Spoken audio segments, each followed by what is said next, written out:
오신 어르게 성도님들을 주님의 이름으로 환영하고 축복합니다. 오늘은 6월 2일 잠언 17장 15절에서 28절의 말씀을 가지고 마음의 즐거움은 양약이라는 제목으로 하나님 말씀을 나누겠습니다. 먼저 성경 봉독해 드리겠습니다. 악인을 의롭다 하고 의인을 악하다 하는 이 두 사람은 다 여호와께 미움을 받느니라. 미련한 자는 무지하거늘 손의 값을 가지고 지혜를 사려 함은 어찌 민고. 친구는 사랑이 끊어지지 아니하고 형제는 위급한 때를 위하여 낳느니라. 지혜 없는 자는 남의 손을 잡고 그의 이웃 앞에서 보증이 되느니라. 다툼을 좋아하는 자는 죄가를 좋아하는 자요 자기 문을 높이는 자는 파괴를 구하는 자니라. 마음이 굽은 자는 복을 얻지 못하고 혀가 패역한 자는 재앙에 빠지느니라. 미련한 자를 낳는 자는 근심을 당하나니 미련한 자의 아비는 낚시 없느니라. 마음의 즐거움은 양약이라도 심령의 근심은 뼈를 마르게 하느니라. 악인은 사람의 품에서 뇌물을 받고 재판을 굳게 하느니라. 지혜는 명철한 자 앞에 있거늘 미련한 자는 눈을 땅 끝에 두느니라. 미련한 아들은 그 아비의 근심이 되고 그 어미의 고통이 되느니라. 의인을 벌하는 것과 귀인을 정직하다고 때리는 것은 선하지 못하니라. 말을 아끼는 자는 지식이 있고 성품이 냉철한 자는 명철하니라. 미련한 자라도 잠잠하면 지혜로운 자로 여겨지고 그의 입술을 닫으면 슬기로운 자로 여겨지느니라. 아멘. 얼마 전 연예인 매니저가 회사가 어려워지자 더 이상 매니저 활동을 못하게 되었습니다. 그래서 그는 빛을 내서 카페를 시작하게 되었는데요.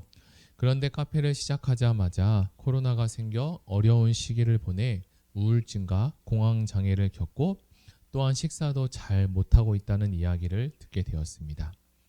이 이야기를 들으면서 많은 분들이 공감하시겠지만 우리에게 가장 큰 기쁨은 무엇을 하든지 마음의 즐거움과 평안을 갖고 하는 것이 아닐까 생각이 듭니다.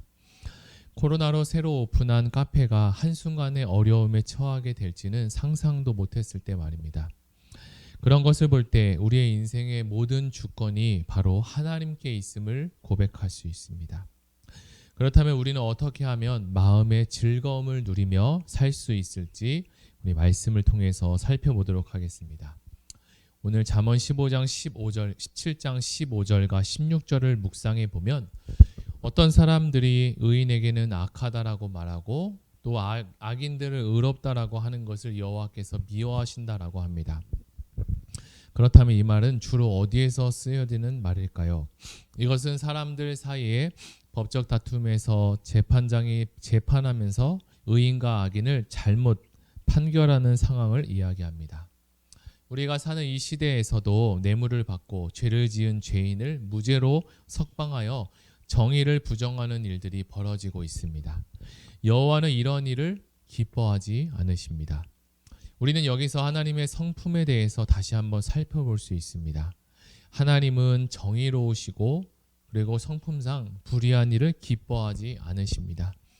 또한 재판을 할 때에 이 판사도 양심의 기준을 가지고 올바른 판단을 해야 하는 거죠.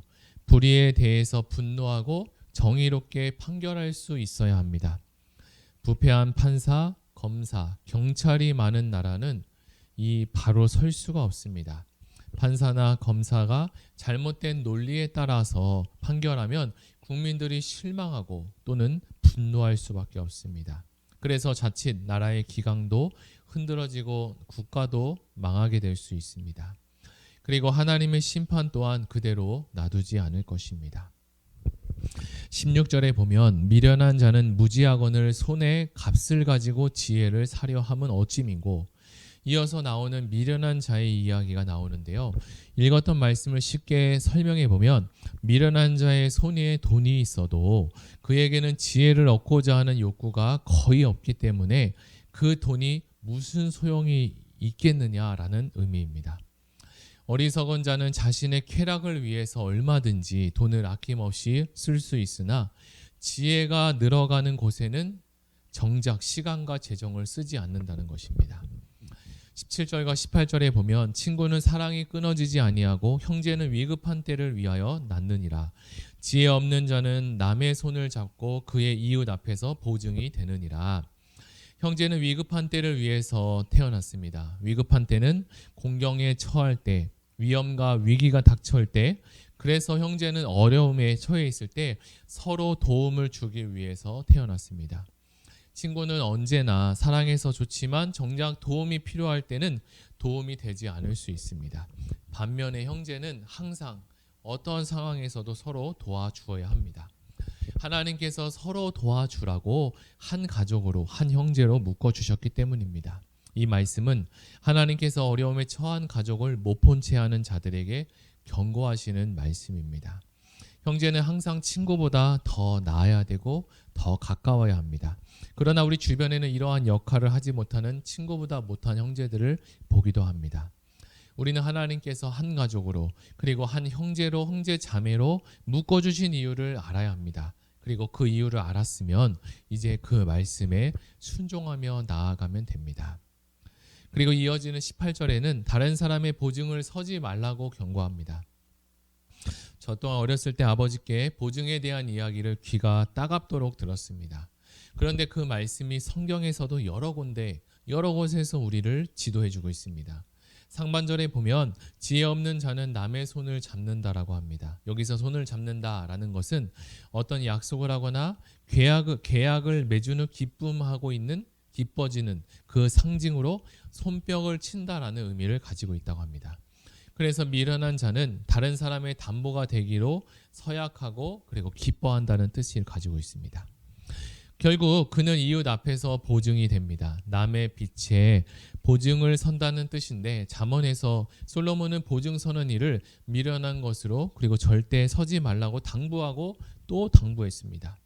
그런데 이 말씀을 듣지 않으면 스스로 올무에 걸려들게 되어 무덤을 파는 일을 겪게 되는 거죠. 결국 그가 보증한 이 채무는 그가 스스로 판 무덤에 그를 묻게 될 것이기 때문입니다. 이어서 19절에 다툼을 좋아하는 자는 죄가를 좋아하는 자요 자기 문을 높이는 자는 파괴를 구하는 자다라고 합니다. 다툼을 좋아하는 자는 죄를 좋아하는 자라고 설명하는데요. 다투는 것을 좋아하는 사람이 있을까요? 실제로 다투기를 좋아하는 사람이 있음을 우리는 알 수 있습니다. 주변에 내면의 분노가 쌓여있는 사람들을 만날 수 있습니다. 그래서 분노가 쌓여있는 사람들은 이 분노를 표출할 대상을 무의식적으로 찾습니다. 그래서 상대방이 조금이라도 잘못을 하면 트집을 잡고 큰 소리를 내고 그리고 주먹 다짐도 하기도 합니다. 그래서 그들은 자신보다 약한 사람에게 분노를 표출합니다. 이와 같이 자신보다 강한 자에게 표현할 분노를 억압한 채 자신보다 약한 사람들에게 마음껏 화를 내고 그리고 소리 지르는 것은 미성숙한 행동입니다. 그리고 자기 문을 높이는 자는 파괴를 추구한다라고 하는데 이도 마찬가지입니다. 물론 성벽을 높게 쌓고 높은 성문을 달면 좀 더 안전할 것입니다. 이것은 지혜로운 방법이죠. 성문이 낮으면 적에게 쉽게 노출되고 공격도 당할 수 있습니다. 그런데 솔로몬은 왜 높은 문을 세우는 자가 자기 파멸을 불러들인다라고 이야기했을까요? 먼저 심리적으로 찾아보면 이야기가 심리적으로 생각해보면 이해하기 쉽습니다. 성문을 높인다는 것은 곧 이런 성문을 높이는 것이 아니라 방어기제로 강하다는 의미로 해석할 수 있습니다. 방어기제가 다른 사람보다 강하다라고 해석할 수 있죠. 다른 사람들이 접근하기 힘들 정도로 문이 높으면 대인관계에서 친밀한 관계를 맺기가 매우 어렵게 됩니다. 그리고 20절에 이제 이어지는데 마음이 굽은 자는 복을 얻지 못하고 혀가 패역한 자는 재앙에 빠진다라고 합니다. 마음이 굽은 자는 복을 얻지 못한다고 하는데 굽은 마음은 삐뚤어지고 거짓으로 가득 찬 마음을 이야기합니다. 이런 사람은 복을 얻지 못합니다. 복이라는 것은 선한 것을 의미하고 얻다라는 것은 찾고 만나는 것을 뜻을 가지고 있습니다. 마음에 선한 것이 없기 때문에 온갖 악한 것들로 가득 차 있기 때문에 사람이 선한 일을 만나지 못하는 것은 당연한 일입니다. 왜냐하면 하나님께서 그것을 기뻐하지 않기 때문입니다. 하반절에는 혀가 패역하다라는 것은 온통 악한 말을 쏟아낸다라는 뜻이죠. 사람이 마음에 품은 것은 입으로 나오기 때문에 삐뚤어짐과 거짓으로 가득 찬 그 마음을 지닌 사람의 입에서는 선한 것이 나올 수가 없습니다. 그는 자신이 토해낸 이 악한 말이 만들어낸 재앙에 스스로 떨어져 헤어나지 못한다는 거죠. 솔로몬은 그래서 선한 마음을 가질 것을 권고하고 하나님께서 기뻐하실 선한 말을 우리에게 하라고 합니다.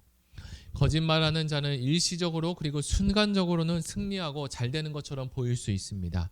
그러나 거짓을 오래 버티지 못하고 거짓을 말하는 사람은 곧 재앙에 빠지게 됩니다.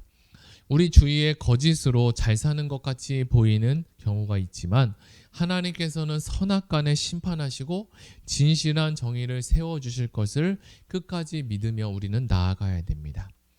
21절에 미련한 자를 낳는 자는 근심을 당한다. 미련한 자의 아비는 낚시 없느니라 라고 합니다. 미련한 자를 낳는 자는 근심을 당하게 되는데 근심은 곧 슬픔이죠. 잠언은 미련한 자는 부모를 업신여긴다라고 우리가 배웠습니다. 자식에게 업신여김을 당하는 부모는 분노하기보다 그 미련한 자식을 생각할 때 걱정이 앞서게 됩니다. 그러므로 미련한 자의 아버지는 인생에 낚시 없게 되죠. 낚시 없으니 기쁘지 못하고 행복하지 못합니다. 반대로 똑똑하고 지혜롭고 분별력이 있고 더 나아가 실천할 수 있는 능력을 가진 자녀를 둔 부모는 보람을 느끼고 기쁨이 가득할 것입니다. 자신의 자녀가 대견하고 또 자랑스럽습니다. 사람이 바른 생각을 하고 철든 생각을 하는 것은 부모에게 효를 하는 것이고 그리고 또한 하나님, 여호와 하나님을 경외하고 신앙을 잘 지켜나가는 것은 더 큰 효도가 될 수 있습니다. 20절과 22절에 보면 마음의 즐거움은 양약이라도 심령의 근심은 뼈를 상하게 한다, 마르게 한다라고 합니다. 앞에 21절과 22절은 이어지는데 21절과 22절을 연결해서 보면 근심은 낙이 없다는 것으로 표현하고 있습니다. 그래서 마음의 즐거움은 어디서부터 오느냐? 바로 지혜로운 자녀로부터 온다라고 우리는 이야기할 수 있습니다. 그리고 그 즐거움은 좋은 약을 먹는 것과 같은 효과가 있어서 반대로 마음의 근심은 미련한 자녀로부터 생기게 되는 거죠. 그리고 그 근심은 뼈를 마르게 할 정도로 고통스럽고 고통스럽습니다. 자, 이제 21절과 22절을 문맥으로 연결해 볼 때 마음의 즐거움은 지혜로운 자녀로부터 오게 됩니다. 그리고 그 즐거움은 어떤 좋은 약을 먹는 것과 같은 큰 효과, 좋은 효과를 보게 됩니다. 그러나 반대로 마음의 근심은 미련한 자로부터 생기게 되는데 그 근심은 뼈를 마르게 하고 상하게 할 정도로 고통스럽다는 것을 이야기합니다. 자, 우리는 이렇게 잠언 17장의 말씀을 살펴보았는데요. 마음의 즐거움이 어디서부터 오는지 하나님께서 지혜의 말씀을 주셔서 우리 모두가 마음의 즐거움을 안고 살아가기를 바라는 주님의 마음을 간직할 수 있는 시간이 되었습니다. 우리 들은 말씀을 생각하며 다 같이 기도하기를 원하는데요. 먼저 우리 마음의 즐거움이 아닌 근심과 염려가 만약에 있다면 그것이 어디서부터 왔는지 한번 생각해보고 살펴보고 하나님께 근심과 염려를 사라지게 해달라고 그리고 우리 마음 가운데 기쁨과 즐거움으로 가득 차게 해달라고 같이 기도했으면 좋겠습니다. 그리고 의왕 우리교 6대 비전 중 영혼을 살리는 공동체가 되게 해달라고 같이 기도하겠습니다. 성도들이 복음을 듣고 나누면서 영혼 구원에 대한 열정과 재생사하는 삶에 대한 기쁨과 즐거움을 알고 사모하게 해달라고 그리고 온 교회가 영혼 구원을 향한 마음과 그리고 방황하는 영혼을 향해서 애타는 마음으로 그리고 적극적으로 풍삼초와 풍삼촛을 배우고 전할 수 있는 마음을 달라고 우리 다 같이 기도하며 나아가겠습니다. 우리 이 시간에 다 같이 기도하겠습니다. 하나님 아버지 감사합니다. 오늘 잠언 17장 말씀을 가지고 하나님 지혜의 근본 되신 여호와 하나님께서 주시는 이 말씀을 배웠습니다. 하나님 우리는 즐겁고 기쁘고 행복하게 살고 싶은데 그렇지 못한 상황 가운데 살 때가 있습니다. 하나님께서 우리에게 말씀하셨습니다. 이 마음의 즐거움은 양약보다 더 크다라고 하셨는데 우리 모든 성도님들이 마음의 즐거움을 가질 수 있도록 도와주시고 이 마음의 즐거움들이 어디서부터 오는지 여러 가지 사건과 말씀과 이야기를 통해서 우리에게 알려주시고 지혜를 우리에게 깨우쳐 주셨습니다. 하나님, 깨우침 받은 이 지혜를 우리 삶에 적용되게 하시고, 주님, 우리는 이것을 할 수 있는 능력이 부족하오니 주님께서 우리에게 지혜를 주시고 할 수 있는 힘과 또 용기와 또 소망과 능력을 허락하여 주시옵소서. 하나님, 이와 우리에게 6대 비전 중 영혼을 살리는 공동체가 되게 해달라고 같이 기도합니다. 주님, 성도님들이 복음의 사람이 되게 하시고 복음을 나누고 전하면서 하나님 영혼 구원에 대한 열정과 그리고 재생산 삶을 통해서 하나님 기쁨과 즐거움을 마음껏 누릴 수 있는 은혜가 충만하게 하여 주시고, 온 교회가 영혼 구원을 향한 마음과 방황하는 영혼을 향한 애타는 심정과 마음을 허락하여 주시옵소서. 봉삼초와 봉삼초를 배우고 전하는 하나님 적극적인 그 마음을 주님 도와여 주시고, 하나님 또 이 전도와 그리고 이 교회가 세워진 하나님 예수 그리스도의 피로 세워진 이 교회의 목적이 하나님 영혼 구원과 하나님의 복음을 전하는 것임을 우리가 알게 하시고 또 그렇게 살아갈 수 있는 은혜를 더하여 주시옵소서. 감사드리며 예수님의 이름으로 기도합니다. 아멘. 우리 이 시간에 마지막으로 기도할 때 나라 민족을 위해서 기도해 주시고, 다락방을 위해서 다락방이 하나님 소통이 잘 되게 하시고 연합이 잘 될 수 있도록 위해서 기도하시고, 각자 가지고 오신 기도 제목을 가지고 함께 기도하며 나아가겠습니다.